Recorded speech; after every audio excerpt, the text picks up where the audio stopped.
Hello, hello, hello, and here we are live once again for another Bogus Hangout. I'm Ammon Johns, and joining me this week we have Bill Slawski, we have Kristin Drysdale, we have Vincent Messina, and Zara Altair. And very shortly I will put the live link into the event, so if anyone wants to join us, they can do so. So, as usual, let's kick it off with what we've been up to this week. Bill, do you want to go first? Sure. Okay, so one of the things I've been learning about is something called a knowledge-based trust by the people who invented Google's Knowledge Vault. They came out with a paper a couple weekends ago that was announced by New Scientist magazine, the first place most people go to find new SEO news. Well, maybe not. It's probably the last place most people go to find new SEO news. And they said we're going to be replacing links with correctness of websites. We're going to try to gauge how correct the websites are. And that's going to be more important than links and how we rank pages. And a lot of people took that to mean that they might lose the rankings at Google because they have lots of links and maybe not a lot of correctness on their pages. Well, it's certainly one of those things that, you know, the established facts are probably only 10% of what we're interested in for a lot of things. Fiction does better than, you know, true stories most of the time, and I think there's a lot of entertainment that we still enjoy online. When I go looking for cartoons by Fishburne, for instance, who does some great ones, you know, I don't care whether Dilbert is a real person. I don't care whether the you know, it's factually accurate that that company exists, because, you know, we all know companies like it. So, you know, how's it going to help me find good fiction? How's it going to help me find anything like that? Yeah, it can look at, oh, this really is this author, and this author really knows that author, and this author really has this many fans. When you have an SEO website, how do you gauge whether or not what they're telling you is correct? Oh, absolutely. I mean, most of them are making stuff up. We think the search engines work this way and that way. Well, yeah, it's all about PageRank, Bill. I've read it. It must be true. It must be. I must admit the KBT thing threw me in the first place, because when I first saw it, I thought, okay, KFC has got a rival. We've got Kentucky Barbecue Turkey. But it's one of those ones that strikes me where everyone's misreading this. Yeah, you know, it was originally put across in that way in that paper, but I have a feeling that, you know, the people reading that paper, the intended audience for that paper were originally people who knew context to it that we maybe don't. You know, these could be engineers that are particularly on building up the knowledge base, and therefore Right, that's what it seems like. Finding places where you can verify the verifiable facts would allow you to have a reasonable amount of trust in any unverified facts. If Google, 90% of it is true, then probably the other 10% could be as well. Google made an announcement this week that they would be publishing full lists of ingredients for cocktails. So we've got to be able to make sure the ingredient lists are correct. Now, if we have a knowledge-based trust, we can do that. It's more likely to get that right than with PageRank. Yeah. Well, actually, any recipe that doesn't include male chicken tail feathers is now out, because apparently it isn't a real cocktail.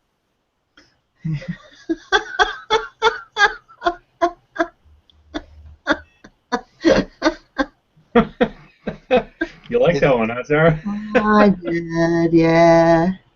It's going to be one of those things where people, you know, panic about it, as they will for a little while, and then everyone will settle down and go, oh, well, didn't happen after all. Well, it probably did, but just not where you thought it was going to, which is not where any of the serious people thought it was going to in the first place. They're not going to replace links. That was a little bit of sensationalism. Yes, there was one paragraph in the paper that could be read that way, but we didn't know the context of, you know, where the people writing this were currently employed in the big picture of algorithms.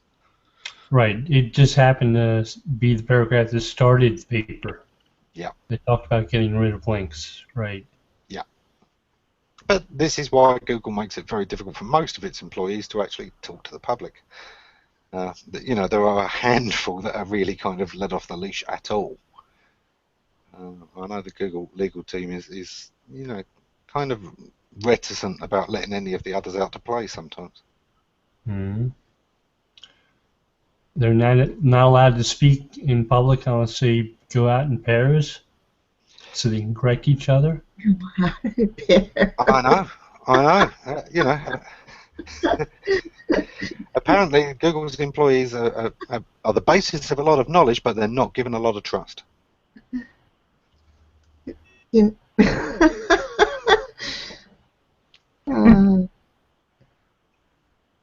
So, ladies first. Zara, what have you been doing this week? Oh, I had a couple of writing projects that I worked on and have a new proposal in for that, and I'm still looking for a sponsor for the midweek zap. Would make me very happy. For midweek what? The midweek zap. Maybe we should get Bill on there. And Yeah, never a bad idea. It's a hangout on air, and most of the audience is very lively and engaged, Bill, and mostly small business owners, solopreneurs.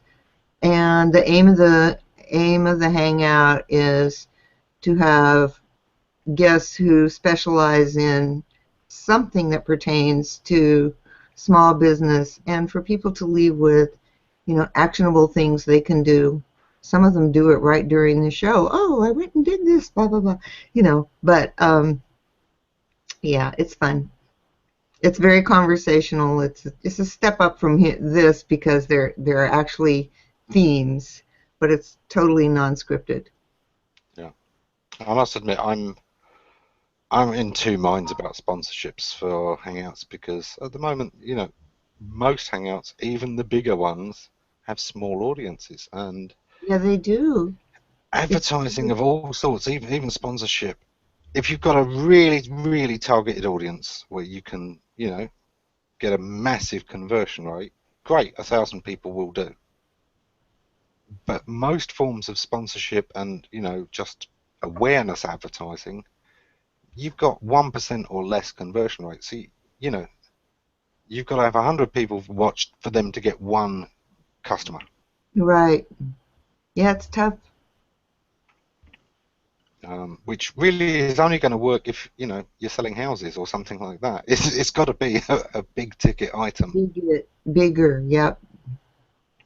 So, you know, I always point out to people that when advertising first hit the internet, of course, the classic metric that was used for it was CPM, cost per mil, per 1,000 impressions, you know, per 1,000 sets of eyes.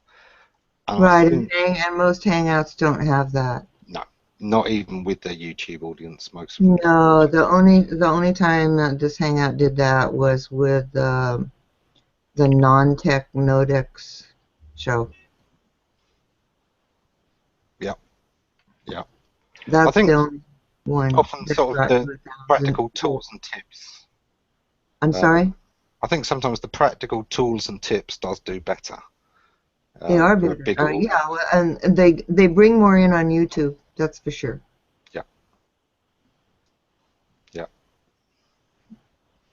But yeah, I think for most people, sponsorships, yeah, there's a few companies that are sort of throwing money out there, but I'm not sure that they're going to be seeing enough ROI for it to continue.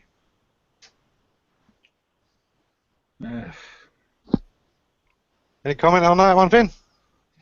Well, I just, you know, I'm all for advertising for awareness, if you will. But the concept is that it's kind of like you're throwing spaghetti against the wall to some degree and hoping to see something stick, because you got to do enough of it so that you hit the people who are what they call on being they have a pressing need, they're ready to buy, if you will, which means that you've just got to do it constantly, and you've got to you've got to spend and be frequent in front of those same people. Particularly if they say, you got to touch them 3 to 7 times before they can even think of making a move in your direction. I think that's heavy lifting, and it's heavy lifting financially, it's heavy lifting time-wise. And if you're talking about sponsoring a small audience on a HOA, you're banking on the fact that somebody going to a Hangout on Air is is going to have that need. Yeah. It just seems, I don't know, it just seems like a maybe effective but a more risky proposition than doing some other things. Mm-hmm. Yeah, and I can't imagine. I could see if it was, a percentage that was being paid, because then, well, you don't care how small the audience is. You don't pay unless it works, and if it works, you're only paying a percentage that you can afford. Exactly. So I can see that kind of, affiliate advertising, but I can't really see a sponsor paying enough to be worthwhile.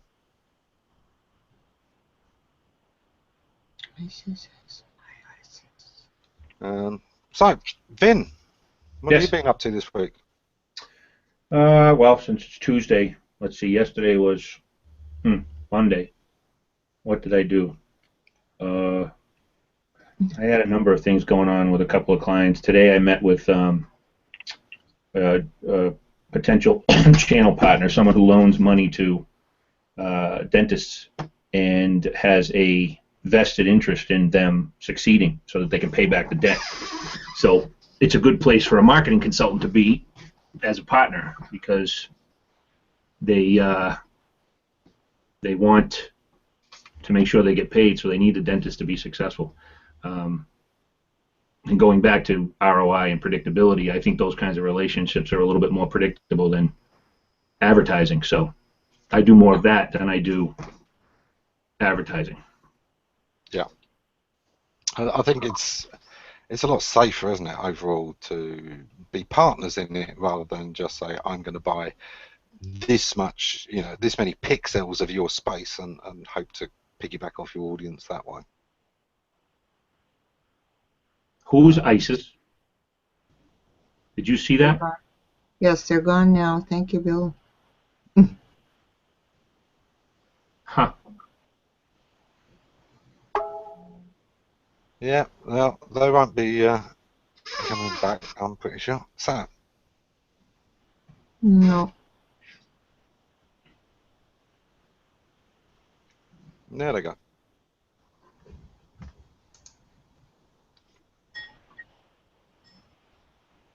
ISIS has invaded. ISIS has been kicked out. ISIS has been kicked out.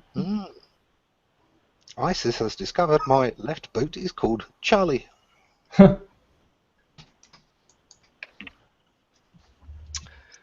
So, Kristin, are you there yet? She had a family something happening. Well, my week has been mixed. Kind of lost a day yesterday, wasted it on a trip that didn't work out. And I've got so many little projects to do this week. But in the last week, I did a hangout on Saturday for the code breakers. And that's an interesting one for me, because we're looking at memetics and at those little triggers in people's minds. And it was a nice little show. We were kind of going into the root causes involved in that. It was kind of nice. But I've now got to take that and get the sound bites, get right down to the nuggets that we can kind of use in later shows in the series to refer back. Okay, this week we're talking about why this campaign has gone viral, and here's the the mimetic effects that it's kind of tripping and triggering. It's fun, but it means I've got a lot of editing to do sometime down the week. Believe me, sometimes, if you've got an hour of footage and you want to get 10 minutes of great film, you can be there for 5-6 hours to get just the right bits. Yeah, that's true. Was there why Codebreakers moved to Saturday? Well, Craig has come back after moving, and it's a lot easier for him to do weekends at the moment. So we just said, yeah, let's go for it. Because we can always record it on a Saturday and then re-show it as an event anytime during the week we like. But actually, Saturday wasn't bad. So it's an interesting group as well. There's some very interesting and diverse talents within the team, and as a collaborative project, it's a lot of fun to do, and I kind of like those things. Surprise, surprise. Serendipity is a powerful thing. I rather enjoy just putting a talented group together or an interesting group together and just seeing what comes out.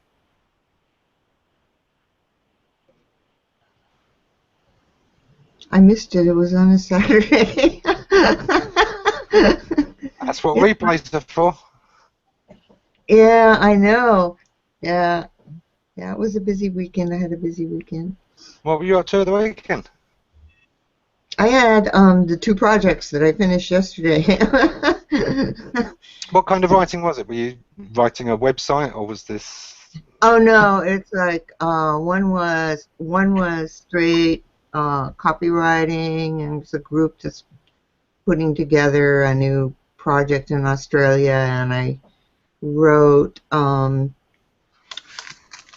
little presentation. I said, you need to think of this as a one-sheet flip chart, and actually it involved some consultation about meeting with business owners and how to set that up and go about it. So it was an interesting project, and a group of very young, enthusiastic coders. So they were fun to work with. The other one was more academic and involved research and was straight dry stuff. Isn't a one-sheet flip chart just a chart? Because there's no flip.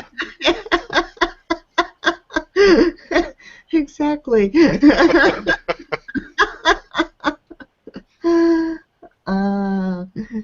Well, there were 2 parts to it. If you want to talk about marketing for a minute, it was like, here's what it is and what it does and the basic information and the sign-up form, And then the other part was their idea was they were going to go, door to door, as it were, to small businesses and leave these things with the teenagers who person the shop. And I said, no, that's a waste of printing costs, because it's never going to get to the business owner. You need to do the footwork first and, find when the owner's in, if they are in, or how to reach them, and make that real contact. Then you can use this portable thing, for the talking points, and then give it to them. So I also made up a list of talking points.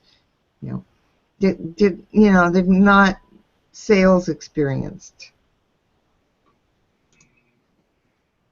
Yeah, I mean, it's the same thing. My son, is a programmer, and he hates marketing. He hates the marketing division of his company, and he's like, oh, well, they're marketers, and so that in their heads everything is coding, and we've made it work, and we've put together this thing, and now we want to go sell it. But it's like, no, it's more than this is a cool thing. Let me leave you the information. That's not enough. You need to lead them down the path to here's the form, let's fill it out here and get you started. That sort of thing. You can't just leave the information about how cool you are and expect it to work miracles. It's not going to happen. No, primarily because how cool you are has nothing to do with why they're going to buy. Exactly. That was it. I was like, this little pep talk about, sales and emotions and getting people on board and all that stuff. And it was like, that's what I mean. What the package they put together is a very cool concept and a great idea, and they have it all working and everything, but they need more marketing help. Yeah. Yeah. And direct sales is tough. I said, expect 1 out of 100. That is a lot of door to door. Yeah, I'm one of these people who believes that marketing is, first of all, in finding out what people want before you build it. That's a good, sensible approach, isn't it? I think that's a good idea. Maybe I should suggest that they get ammonized. Are you going to revive ammonization? I will probably bring it back later in the year. Okay, cool. The people that were on first, I wanted to do kind of 3-month follow-up. Didn't kind of happen. So some of them are going to do a 6-month follow-up. But I wanted to kick off the next show with a follow-up of where people have got to with the first series. Well, so the other thing too is you can build it. I just had that thought in my head. Sorry if I'm interrupting now, but it just came to me as you were saying that. Build it after you find out if someone needs it. I mean, certainly we talked about this in terms of a visionary sell, meaning if you build something and people don't know they need it, you need good salespeople even more because they've got to paint a vision where there is no vision. Yep. So it's just heavy lifting. It's much easier if you build something that people already know they need. But it's certainly not possible to build something that is going to create a market. But at that point, you need some really talented people to get out there and tell people they should buy it. That's right. It's really hard. It's very hard. And I think it's very hard for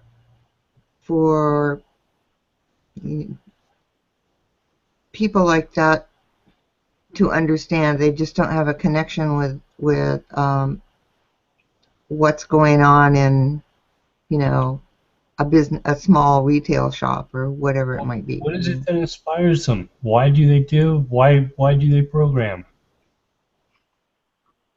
I think they just like it, Bill. It's like they decide upon they want to solve. I say that again.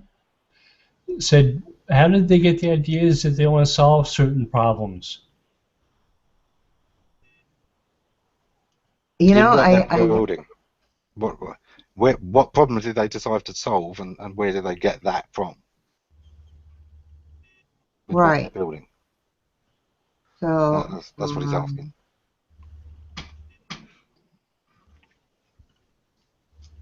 We'll see what happens. Anyway, that was my weekend. It was educational.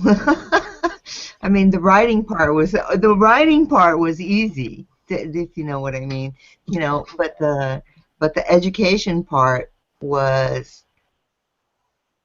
took the most time. The instructional information, and you have to change your mindset about how you're going to do this. Yeah, I mean, there's a lot of marketing, especially when it's been put on as an afterthought, where we are doing the job of translating. It's true. A conceptual translation, which is, you've got this passion and you built this thing. That's great. That appeals to you. That's why you built it. Now I've got to translate it into why anyone else should give a damn.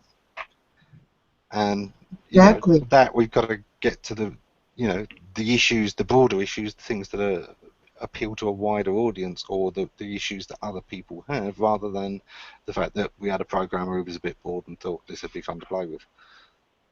Mm-hmm. Yep. So Well, it is a translation. It's a very good conceptual translation. That is a very good way of framing it. That's exactly what it is. Well, the second layer of complexity there is that yes, I think step one is you want to convert how cool it is to them, but then the deeper level is why would they change? And people underestimate that. And you saw that study about the avoidance of creative thoughts and whatnot. When you're selling innovation, and even by the way, when you're not selling innovation, the resistance to change, or the willingness to change, has very little to do with the value proposition of whatever solution you're selling. Even if there's demonstrated results, people are very reluctant to make a change. And the bigger the organization, the more reluctant they become, and then it becomes change by committee, which makes the selling process far more complicated and complex. Right. But you never want to stop at your value proposition, even if it's reframed from their perspective. You have to find out, why do these people change, which typically has nothing to do with you. And that's a very, very important step in any kind of a sales cycle, or any kind of a cycle where you're trying to get them to change. Is what do they change for? What kinds of things, what kinds of beliefs, what kind of behaviors? And if you don't get into the root of that, everything else you do is a crapshoot. You'll win, but you're not going to win on purpose. Yeah. The way I've always said it is that there are dimensions. You know, you've got to beat a product that they're already using in 2 dimensions, not just one. So, you know, yours is better. Great, that's one dimension. Yours is, faster, or it's cheaper, or if you've got something, Right. you need 2 different things, because one is cancelled out by the fact, yeah, but I know this one. You know, it doesn't matter what it is. You've got to beat one just to be level. Exactly. Until you beat it in 2 dimensions, or better still 3, that people actually make the shift, because there is a time investment in learning a new solution. You know, most solutions, no matter how they tell us, oh, anyone can pick this up and use it, we've all bought enough of these things to know that ain't true. There is a period of time in which you're getting used to the new thing and cursing it for not being the old thing and being complicated, and that investment is something that people are aware of. So you've got a fancy new solution, great, but I'm having to invest my time in actually testing this out. That's a cost, and it's a cost in addition to the cost you're asking. So you need to beat this thing on 2 dimensions for it to be worth it. Yeah, it's really true. It's really true, and I think for small businesses like that, where it's like a side thing that these coders are doing, and they put it together, and it's a very entrepreneurial spirit. But that at the same time, there is this, I call it education, you call it translation, but there's this learning curve that they need to go through. And I think, for people who help with marketing and sales, because I think going door to door is sales. And it's the bottom line of that is it's sales, and it is hard work. And, after the 15th person who tells you no, you just go to the 16th and smile and do the same thing all over again. That's hard work.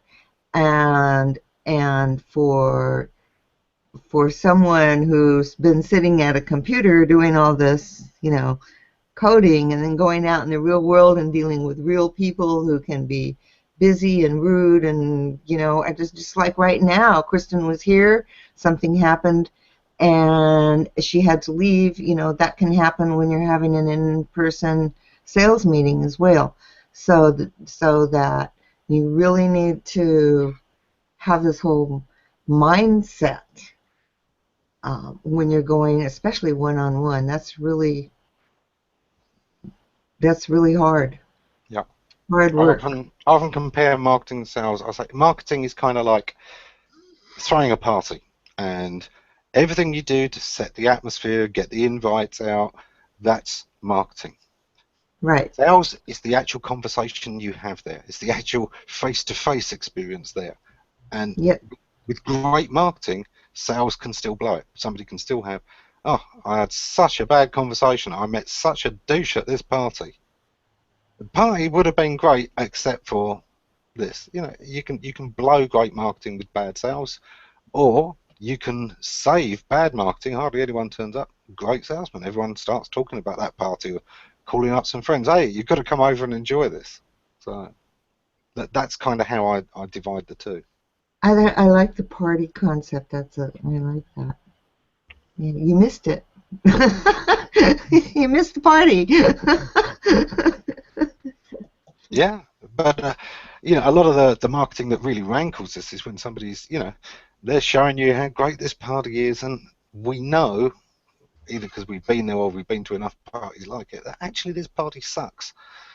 You know, yeah, you've got the bright lights and the big music, and you've got some great music going there, and yes, you can make this party sound good, but you know what? We bought this party before, and when we went there, it sucked. It was terrible. It's not like you're presenting it at all. Mm-hmm. I'm not going. I'm not buying. Yeah. Asking yourself, why am I at this party again? Yeah. Exactly. Yeah, exactly. You get there, you find out all they're doing is playing Wham records, one after the other. You know, it's non-stop Wham and 80s. Now, some 80s stuff, great, but no, you can't just, not all night, no. So, we had a lot of news this week, Bill, in SEO. We're still suffering the shake-up from the big revelation about G Plus is maybe splitting up, maybe separating, or at least it's getting different focus. Streams and photos, right. Yeah.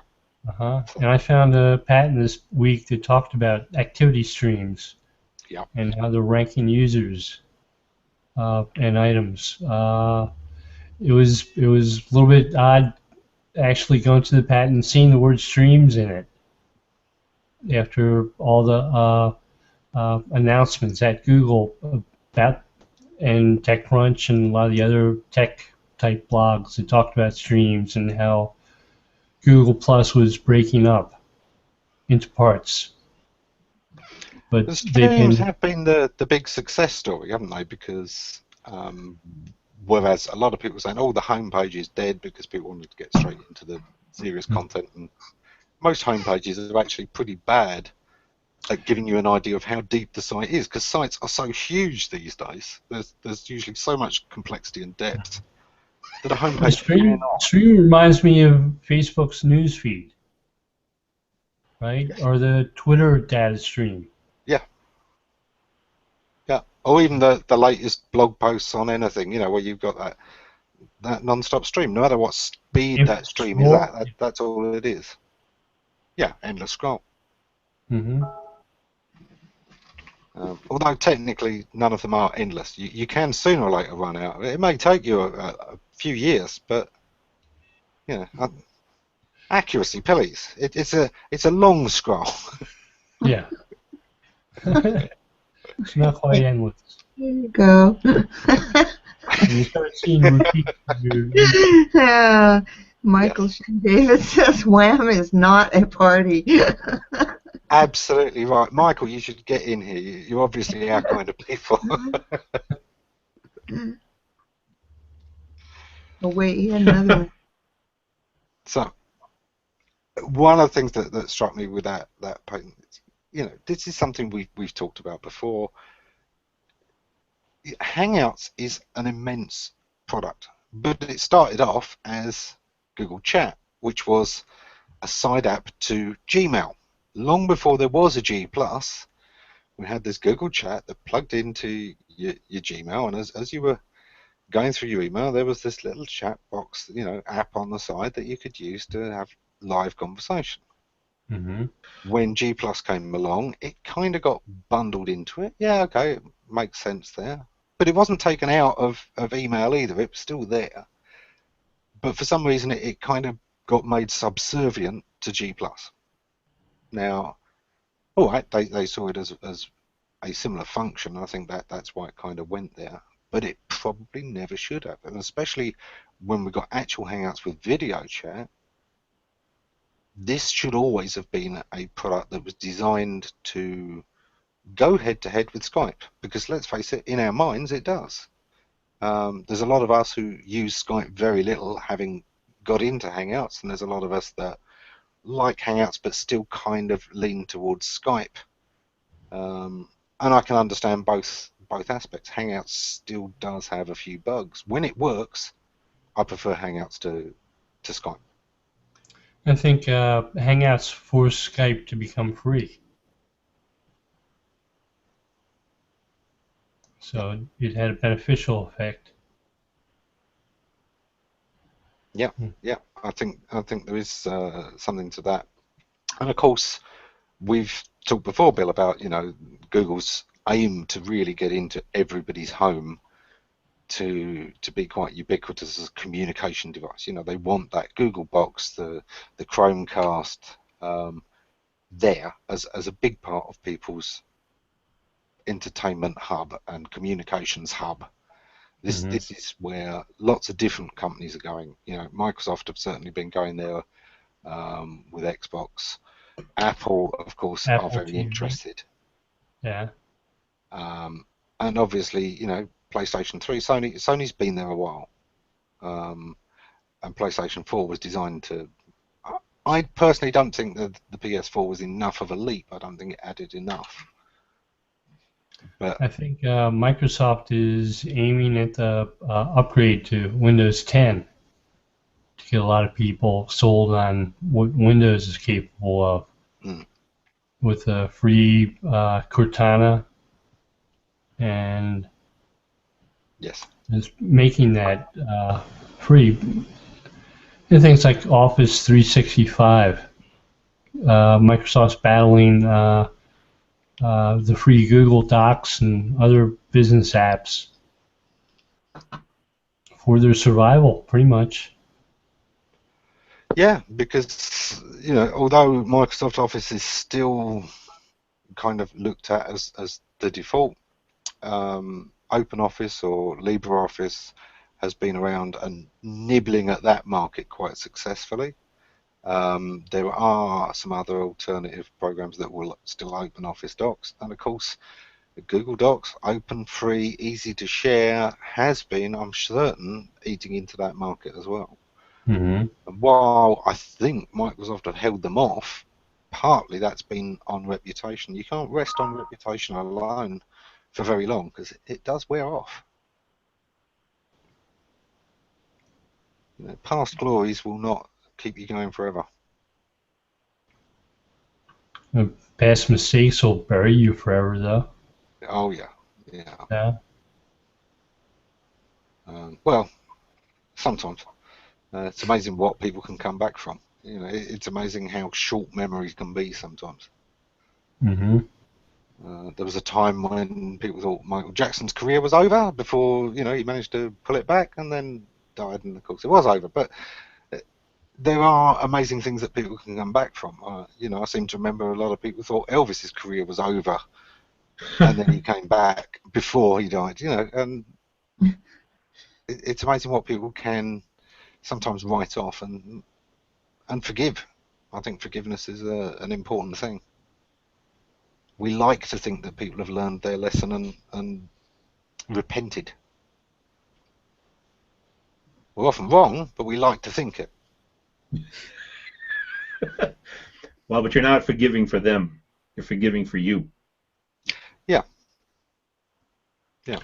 We'd like to think that Wham's career is over. God willing. God willing, yes. I think we're reasonably safe on that one.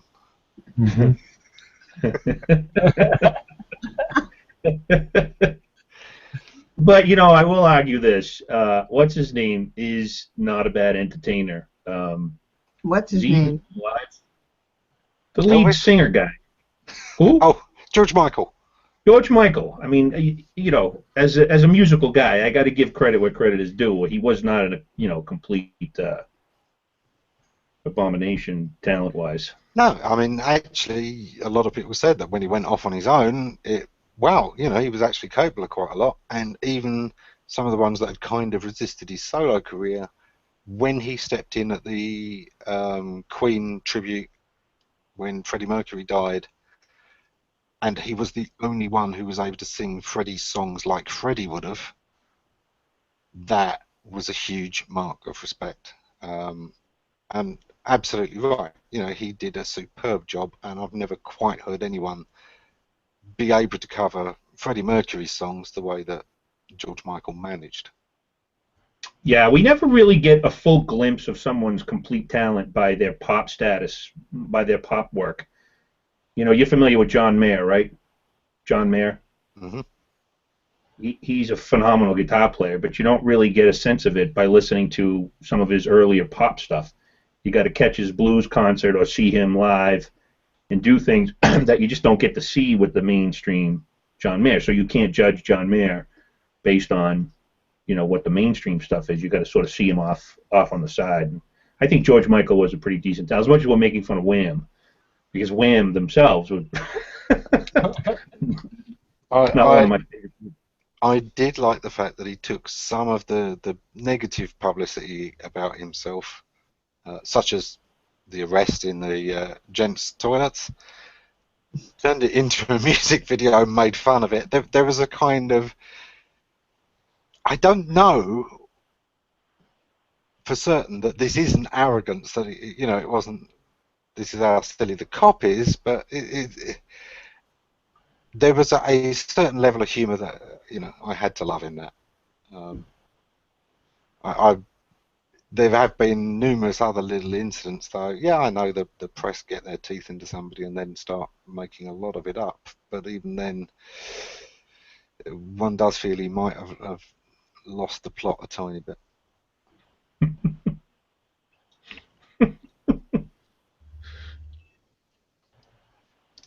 Which is a shame, because he does have a lot of talent. One of his records is you know, in my sort of top 50 favourites, and that's Freedom 90.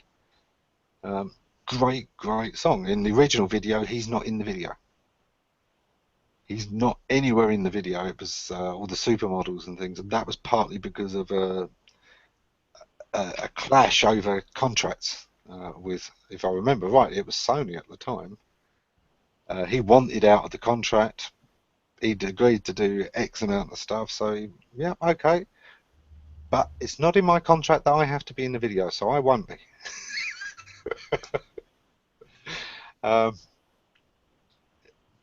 And weirdly enough, I think his last contract was with Sony again. You kind of think, hang on, you just made this big fuss about that for years, went on talk shows talking about how evil these contracts are, and then you sign up with them again when you finally get out. Mm-hmm. Just not enough money, is that what it was? And I hate that kind of thing. If you're going to take a stand, take a stand. Don't be bought out again. You never know with a corporation. You know, Sony sued Sony over was the use of CD players, because Sony thought that there was some type of copyright infringement going on, some digital rights management issues, and they named Sony as part of the lawsuit. Yeah. So. Then, of course, Google has penalised Google in the past. Right. Some of the AdWords stuff, you know, they've pulled them out, and of course, some of the search stuff they have. Yeah. But we're wrong. The car insurance thing that just went on, with Google launching a site to compare prices on car insurance, and SEOs got all over them about the anchor text they were using. Yep. And how quickly they ranked for some of the terms they were targeting. And people were suggesting that Google might penalize Google again for doing that. It certainly has happened. I suppose, you know, when you've got a company that's big enough that it's got lots of divisions, you kind of got to have that. Mm-hmm. It does get too big for one person to hold the reins of. Hey, Kristin. Hi. Sorry, I'm just now popping in, but I've been listening as I've been solving one online crisis and moving on to another. I don't know, the braids and the headband, I'm sensing Pocahontas here, you know. Just like a little feather. Oh, I probably have one around here somewhere. Oh yeah, my little turkey over there that Lalani made me. I could just pull it out of the frame. Is it a Kentucky barbecue turkey? That's the thing. No, it's a sparkly one. So how's your week been? Because you missed that segment. Yeah, it's cool. Hey, I was gonna say, if you want to do a little mini Ammonize on me and bring the lamb to the slaughter right now, I'm trying to figure out branding right now, and I don't like Engager, but everyone keeps slapping that label on me, and I don't like it. I think it sounds like car salesman-y. I'm gonna engage you and trick you into doing whatever I want. Yeah, I'm not about that. So I need thesaurus, but I've gone through the thesaurus, and so now I need creativity. Go with manipulator. I'm the great manipulator. I like that. Psychological manipulator. Call a spade or a shovel. Yeah, definitely ego misuse. You know, that's the. Yeah. Do you know what? You should probably take it and play with it. You know the classic beer ad meme, the most interesting man in the world? Yeah. Just for your branding, you get that meme. I don't always speak to other people. When I do, I speak to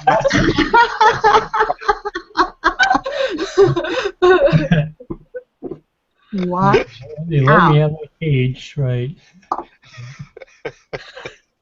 I don't know. It almost kind of works in the irony of it, because I am so not cocky, and that's why I don't like it, because I think I'm not full of myself, and I don't have the personality to be able to pull it off either. I cannot. It's just not authentically me to call myself, I am engaging and sparkle. I'm like, no, Jessica Duell is sparkle. That's not me. I'm not #queen. I don't care who says it. I will go in their face and say, no, I'm not. Mia is the queen. She will always be my queen. You know, there's certain things that, they're already taken, and I don't need to take them over. I need to find my own thing. I'm going old school. I got my Rodale word book here, and I'm looking at engagement. And has it got enough batteries in it? I'm looking at engage before engagement. Okay. Engage. There's 1, 2, 3, 4, 5, 6, and then 7 is take the first step, take up, undertake, embark on, enlist, take employment, set about, launch into, tackle. I don't know if that's you. Go about, enter upon, assume, broach, and institute. And also mechanically, MECH dot, cause to become interlocked, gear with, interlock, enmesh, mesh, involve, interlace, attach, fasten, cause to stick fast. And I think I could be lacy. that's kind of the realm you want to go with those sets of things. I know I'm having a really hard time with it too, because I want to encourage people to interact and not just post, and especially new people, and I'm having a hard time, because engagement doesn't do it for me. I feel like it's very overused. What are we seeing here? You want to enable people. Yes, I'm the great enabler. Yeah, you're an enabler. Enable You're an enabler. has a negative context do it too. So enable is the right word. Oh, I'm an enabler. You know, Yeah. that's just. I love conversationalists, but then someone might get the wrong idea and think I'm a great orator, which I'm not. Professional social butterfly. I know, thank you. I had it right the first time around. Everyone made fun of me, but that's what I put on my LinkedIn. That's what I. Professional social butterfly. It's the one that most encapsulates what you really do and is fun. Because yeah, you can, you know, try and call yourself a social media magnet. Yeah. Right. And all of the kind of sparkly is all taken to death, and God, if I never see anyone describe themselves as sparkly again, it will be too soon. I think, gosh, vampire. They're the ones with the sparkly skin. Like his skin like shone like diamonds. What was that movie that was so like that series that was so popular? Between like the vampire versus the wolf. Twilight. Yeah. You miss all these great films we talk about on so many things, and you've seen Twilight. It was funny, like, because it was like, I don't know, I think they were like on the second movie by the time I was getting out of like home imprisonment. And I went to the shelter, and like that's what all the ladies were like talking about. Like that was like their escape was the series and the books and everything. And I had never heard of it, but they heard that I was LDS, and then they were all over it, and they were like, wow, the author of this is LDS, and I can't believe you've never heard of this. I'm like, well, I told you I was, you know, in my home, don't have any outside contact. But then, like, I got caught up with it, and I'm like, wow, this is so cool, and so I became obsessed for a little while. Yeah, well, you know, there was kids were into this. I would look, you know, they tell you that they don't eat people. They eat cats. Those are vampires that eat pretty little pussycats. So yeah, the cat bandits was how I described them for a while. But the best thing I saw on it was a nice little cartoon. You know, panel one, there's Edward, king of the sparkly vampires, talking away, and on the other side is this black guy in a long trench coat of leather, and yeah, it's Blade, and so long big speech about, you know, how lovely he is and how he gets on with people and doesn't eat people. Then what's the brand for, Kristin? Myself. A personal branding. Doing what? Thank Yourself. you. That's what I'm trying to figure out. Oh, you Because I haven't do a whole figured bunch that of out yet? stuff behind the scenes for people, but I don't want to talk about that. Yeah, I can't see it being this one. It makes you sound like No, maybe an American football player or a rugby player.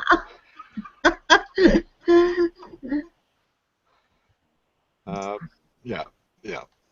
It's got to be professional social media butterfly. It's got to be, you know.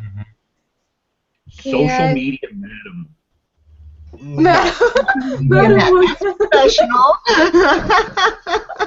No, they just run the house that everyone else comes to. The butterflies going from place to place, pollinating the ideas. Yeah, the butterfly works. I should get some like star glasses and like a purple velvet hat or something, and like a fuzzy coat, and call myself the social pimp. No, don't do that. No, you don't think so? Okay. And yeah, not the social hoe either, or something like that. Yeah, it probably wouldn't be good since I always make such a big deal out of people saying like food porn or anything that's like porn. So okay. Thanks, guys. I needed that. Right. Shake me into reality. You could technically get away with that on very complex grounds, though. You know, only for model railway enthusiasts, because you know other people do N-gauge, and one up from N-gauge is HO. Got to be into your model railways to get that one, but trust me, it's okay. How to be a hoe.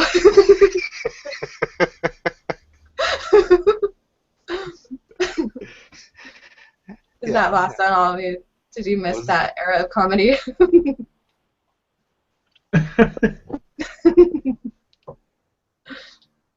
I'm just keeping an eye on the time. We are in the last 5 minutes, so. Oh my gosh, that went fast. I know. Let's find out what everyone is planning for the week ahead. You know, what are you planning to do before the next show? Let's go, Kristin first, because you were last to be able to get to speak today. Okay. So I always talk about lend one hand, but this week I'm not going to. I'm going to explain why I'm bringing up the whole branding thing, because I'm going to be talking with Virginia Parsons next week, and I'm going to be helping her audience understand, like, kind of like my journey, like how I've gone from not knowing anybody at all to engaging with others, and now hanging out with you guys, you know, and others that are just all over the place, and try to give them a few tips and tricks or whatever, you know, expose my whole what's behind the scenes thing. And I have to answer these questions, like, what's your business? I'm like, I don't know. But so I am going to be doing that, and I'm excited about that. Yeah. You could turn this into a life story, you know, with a title like, I used to be the person who didn't know anyone. Now I don't know everyone. Oh, I like that. Because that was always one of my father's favourite things was, you know, the difference between the journalist and the scientist. And he says, you know, you got these people where, you know, the scientist gets more and more specialised, goes deeper and deeper, more and more facts about fewer and fewer things, whereas the journalist needs, you know, one quick fact about everything. Whatever the story comes up, he knows something about it. Whatever name comes up, there's some fact about it. He says, so, you know, you've got the scientist who is evolving to know more and more about less and less, and you've got the journalist who is knowing less and less about more and more, until eventually you get to the ultimate. You've got the scientist who knows everything about nothing, and the journalist who knows nothing about everything. One extreme to another. Zara, what do you got coming up in the week? Well, tomorrow, of course, I have I have my show, which is a day, because there's a lot of follow-up work that happens afterwards, and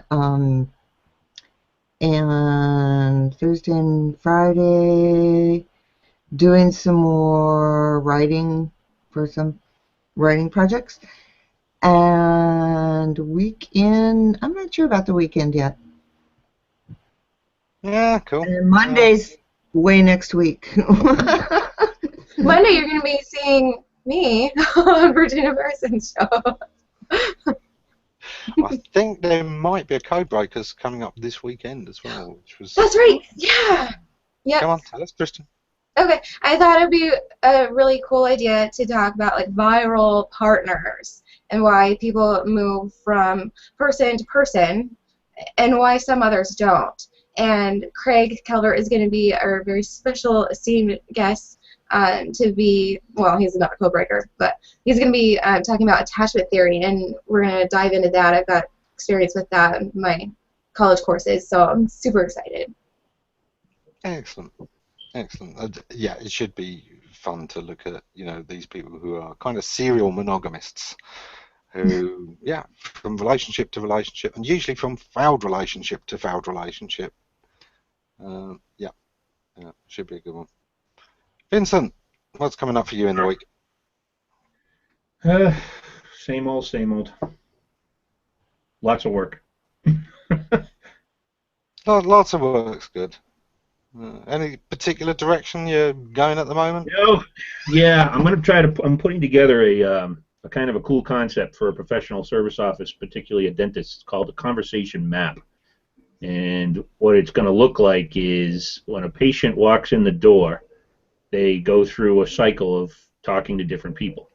And along each one of those touch points, there should be a conversation map. It's an idea that I've had that I want to explore and create, because I don't think businesses take full advantage of these conversations that they have, these touch points, in order to build better relationships and get more referrals. Yep. That is the coolest thing I've heard in the longest time. Yeah, there's been a couple of articles recently on how websites are failing to do this. Remember an article this last few days about Google Analytics. I think Rudine shared it, saying that Google Analytics is basically broken because of the way it tracks sessions. That sessions are kind of arbitrary.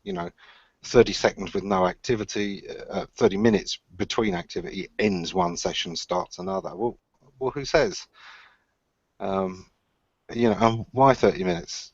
What if 10 minutes ended the session and they came back 10 minutes afterwards, and it's still within the 30, but they'd been away and looked at other things. It's a different. It's just very, very arbitrary. And that was much more about, look, there is one person, they convert or they don't, and there are steps to that, and it's that conversation map. It's, have they covered all of these points or not? And have they gone elsewhere for some of these things? So, just will you then turn it into a product and like make it a PDF for people to use? Well, I've got a lot that I'm planning to do with it, because my assertion, my opinion, if you will, is that people are missing an opportunity to get people talking about them. And they think it's about putting a gift certificate on the front desk, or say you refer a friend and win a $25 coupon, blah, blah, blah. That's not really how it works. And what they're missing is that every one of these touch points can be planned. And it's not a script, but it's an expectation. It's a conversation plan, so that when the hygienist is talking to a patient, there's a plan. There's a purpose to the conversation. It's not just random and a free-for-all, which is the way most people manage their conversations. They just sort of go in and see what happens. But this Hangout is actually the worst example for what occurs in a professional services firm, because it's fun, but there's no structure to it. And it's not to say that you should lose, your natural flow of conversation, but there should be some ideas that people have in order to plant seeds of getting those people that love you to go out and talk about you, because most of them won't do it without that problem. Yeah, and it's not saying, hey, do you know anybody else that wants to come to the dentist? That's why that doesn't work. It's got to be a conversation. It's got to be a conversation around certain things that get the person thinking, hey, you know what? I know someone that needs this service. So no one's doing it. No one's talking about it. There's a book that Imran shared with me about metaphors that would be like so cool to like work in with that, like working metaphor into that. I don't know. This is huge. Sorry. Whew. Okay. I want to hear you all about it. We're almost out of time. Yeah. I will just say, Ben, you're going to have the women onto you saying that's typical. Man says, yeah, it's all right to say you love me, but all I want to know is, can I plant my seed? Typical. Bill, what have you got coming up in the week ahead? I've been, somebody planted the idea in my head of writing a book, and I've been thinking about that a little bit more seriously than I have in the past. And I'd like to start telling some stories and put them on paper. See where that leads. Very cool. Excellent. Does your dad get royalties? Because I know he's in some of your best stories. Yeah, he's gonna hit you up, Bill. He's gonna, yeah, I like Talk to him about that. Yeah. Cool. Well, that's all we got time for this week. Thanks for joining us, and see you again next time. Take care. Thank you all. Bye.